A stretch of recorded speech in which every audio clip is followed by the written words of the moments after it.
All right. Shalom, family. It's your brother Kanaiba coming at you once again with this video, which is going to be in regard to the shooting that took place yesterday in Texas, okay, at the elementary school. All right. Now, I made a post on Instagram yesterday telling everybody that the man of the Lord warned everybody about the meaning of this past blood moon, okay? And about how this past blood moon was actually a sign as to more death that's coming upon the earth, okay? And around the time of that blood moon, of course, you had a lot of these mass shootings that same weekend. Okay, I believe the blood moon was that Sunday night. And then that same weekend, you had about about 5 mass shootings around the same time. About 4 or 5, if my memory serves me correctly. And now we have this shooting that happened in Texas in an elementary school. Okay. And as you see the title of this article from End Time Headlines, it says heartbreaking. It says faces emerge of innocent victims. We're going to deal with that.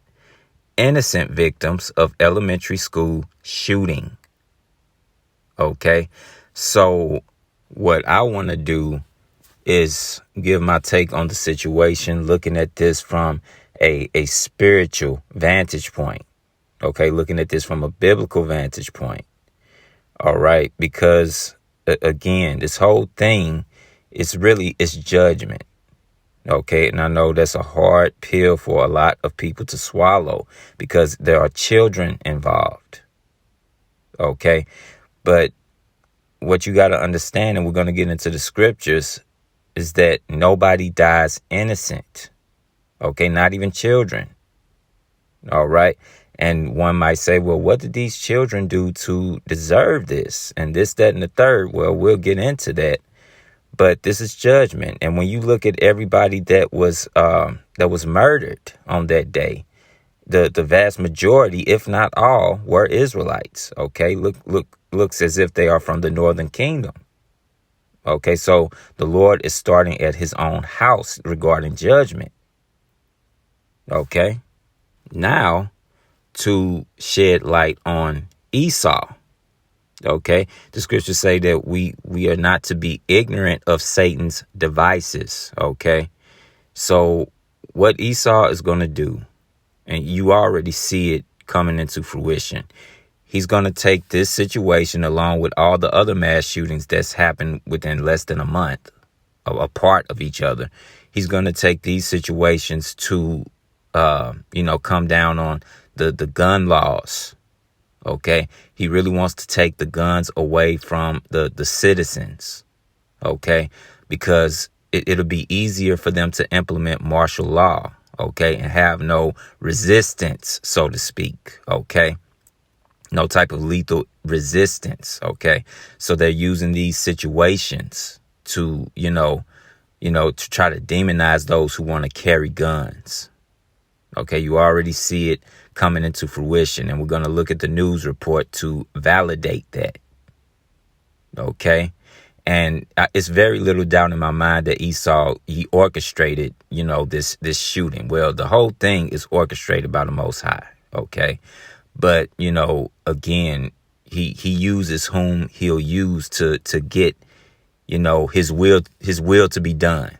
OK, and of course, when you look at the different numbers concerning this situation, it's very clear that this whole thing was orchestrated. OK, just beginning with the young man who murdered everybody. OK, he was 18 years old. And of course, I've said in my past videos, the number 18 is an allusion to 666. OK. And now this happened on May 24th. OK, again, 2 + 4 is what? 6. Right. And the elementary school that he shot up. OK, that elementary school, it starts from the 2nd grade and it ends in the 4th grade. Again, 2 plus 4 is 6. Okay. And now the young man, he was living with his grandmother. Okay. And before he went into the school, he shot his grandmother. And not coincidentally, his grandmother was 66 years old. Okay. And I believe she's still alive. She's fighting for her life. But she's 66 years old. Okay. And it was just amazing. I was talking to my mother about this yesterday. Okay. When it happened. And we heard that he had shot his grandmother, but nobody, told what her age was. And I told my mother, I said, don't be surprised if the grandmother's age was 66. Don't be surprised if she was 66 years old. And lo and behold, today we find out that she's 66. Okay. That's why I said this whole thing is there's an esoteric component that's about it as well. Okay. So now, without further ado, let's get into the news report regarding this situation. Okay. Biden has issued an emotional appeal for backbone and courage to confront America's gun lobby after a gunman killed 19 children and 2 teachers at an elementary school in Texas. The shooting at the Robb Elementary School in the city of Uvalde is the deadliest shooting at a U.S. elementary school since 20 children and 6 adults were killed at Sandy Hook School in Connecticut a decade ago. The teenage gunman, Salvador Ramos, was shot dead by police at the scene. The family of Xavier Lopez have confirmed that he died in the school. He was 10 years old. His cousin told American news outlets that Xavier's mum had attended his awards ceremony just hours before shooting. And another victim of the gunman, Uzziah Garcia, was 9 and would have turned 10 this summer. His aunt, Nikki Cross, confirmed his death and shared his photo. The father of 10-year-old Amerie Jo Garza confirmed that his daughter was one of the pupils killed as she attended school yesterday. And teacher Eva Mireles also died. She'd been a teacher for 17 years, according to her profile at the Robb Elementary School. Here's our North America correspondent, David Willis. In the final week of the summer term, a student at a suburban elementary school, wielding weapons he'd bought on his birthday, barricaded himself inside the building and went classroom to classroom on a killing spree. My heart was broken today. We're a small community, and we'll need your prayers to get us through this. Thank you. 18-year-old Salvador Ramos was himself shot dead by law enforcement officers, but not. And just looking at this young man, it looks like he probably has demons on him. Okay, not making fun of him at all, but it's very little doubt in my mind that, this young man, he could have been put through some type of MK Ultra mind control. Okay, because what you got to understand is the police already knew about this young man, believe it or not. Okay, they had numerous run-ins with this young man because of the domestic situations that he had with his mother. Okay, they were always called to the house before he moved in with his grandmother because of the intense arguments that he would have with his mother because she was an alcoholic. Okay, so they already knew of this young man, and it's very little doubt in my mind that they could have used this young man, put him through some type of programming to actually go into the school and do what he did. Okay, now I'm not saying for sure, but this is just my critique. Okay, but anyway, let's continue. Before he'd inflicted the deadliest shooting of its kind since the Sandy Hook massacre nearly a decade ago. Let me assure you, the intruder is deceased, and we are not actively looking for another individual or any other suspects in this case. We definitely ask you all to keep the families that are involved in your prayers. With flags lowered to half-mast at the White House and other public buildings as a mark of respect for the victims, President Biden declared himself sick and tired of the carnage caused by gun violence and called out one of the country's most powerful lobby groups. As a nation, we have to ask, when in God's name are we going to stand up to the gun lobby? When, in God's name, we do what we all know in our gut needs to be done? Now just listen to this devil. He is the devil that the Bible speaks of. He's talking about when in God's name. First of all, sir, you don't know God's name. Okay, you don't know his name. All right. Secondly, stop trying to act like you actually care about all those children that actually died in that situation, because you don't care. OK, we are not ignorant of your devices. OK, all you're doing is using this situation to try to take away the guns from the people so you can implement your plan for what? Martial law. OK, that's all this is going into. You are the devil. OK, but anyway, that's my rant. Let's get back to it. As word of the massacre spread, a senator representing the state in which the Sandy Hook massacre took place pleaded with his colleagues for tighter gun controls. But I'm here on this floor to beg, to literally get down on my hands and knees and beg my colleagues. Find a path forward here. Work with us to find a way to pass laws that make this less likely. Here goes another damn devil right here. OK, acting as if he actually cares about all the children that died in that situation in Texas. OK, he does not care. OK, you have to understand that these elites, they know who we are. OK, they know that those children were Israelites from the Northern Kingdom. They know this. OK, they just view those children as collateral damage to implement what they're really trying to do. OK, notice the focus of this report is the guns. OK, they want to take the guns away from the people to have less resistance for when they actually fully implement martial law. OK, you cannot be ignorant of Satan's devices. OK, that's what this thing is really about. OK, but let's continue. Yet despite enjoying bipartisan support at the time, a bill that would have tightened America's gun laws in the wake of the Sandy Hook massacre failed to garner the votes it needed to pass into law.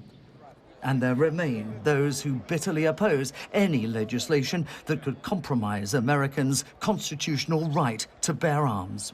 You see Democrats and a lot of folks in the media whose immediate solution is to try to restrict the constitutional rights of law-abiding citizens. That doesn't work. It's not effective. It doesn't prevent crime. We know what does prevent crime, which is going after felons and fugitives and those with serious mental illness. The motive for this latest rampage still isn't known. Meanwhile, the National Rifle Association is due to hold its annual meeting in Texas this coming weekend. David Willis, BBC News. All right. So as we see, and like I said, looking at that news report, you see the focus is on the guns. OK, the focus was on the guns more than the actual situation that happened. OK, because that's really what they're going to use this situation for. OK, is to try to, take the guns away from the people.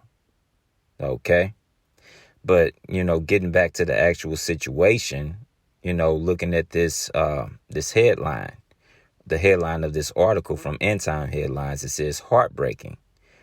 Faces emerge of innocent victims of elementary school shooting. OK, and so what I want to do is I want to deal with that first. OK, first let's start off in the book of Job.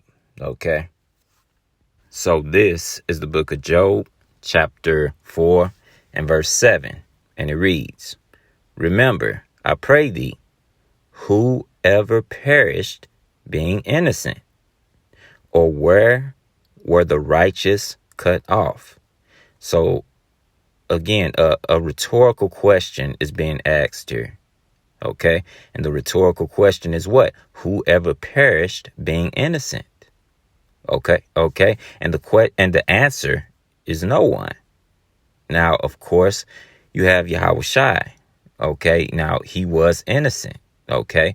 But he had to die for a purpose. Okay. He had to be sinless to die for the children of Israel, for our sins. Okay. But aside that, nobody has ever perished being innocent. Okay. Because people will look at this situation and they'll say, well, innocent children died here. But what they don't realize is nobody dies innocent. Okay. You don't know, what these children have done or what they did in a past life. Okay. This is where reincarnation comes into play. Okay. It was the same situation when Yahushua was on the scene with the blind man. Okay, not the blind man. Well, yeah, the blind man. Okay, and he was blind from birth. He was born blind. Okay, so the disciples asked, who did sin that he was born blind? Was it he himself or his parents? Okay, just letting you know that that alone should let you know that there's a such thing as reincarnation. Okay. Because he was born blind, so how could he have sinned to have become blind? Okay, so it's really a similar situation with these children. We don't know if this is judgment for something they did in a past life. It could be, but what we do know is that this is clearly judgment. Okay, because nobody has ever perished being innocent. That's what the Bible tells us. Okay. So now let's move forward. This is the book of Ezekiel, chapter 9 and verse 6. And it reads, it says, slay utterly, old and young, both maids, and watch this, and little children and women. But come not near any man upon whom is the mark, and being at my sanctuary. Then they began at the ancient men which were before the house.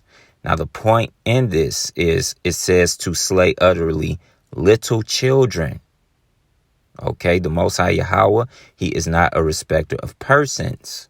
Okay, remember, this is going into those who have this mark, the righteous mark. Okay, to be exempt from the judgments that's to come. Okay, and those that don't have the mark are going to be slayed utterly. And now amongst those people that are going to be slayed utterly, as we see here, are little children. Okay, so this is just giving more proof to what I said, that this is indeed judgment as well. Okay, nobody ever perishes innocent. Okay, now I know that's hard for some people to hear or understand, but that's the way it is. Okay, and allow me to say this real quick. Okay, to a lot of women.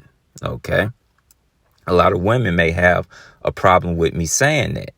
Okay, but a lot of these women who are, might say that I'm wrong for saying this, and they may say, oh, those poor children, they were innocent and this, that, and the third.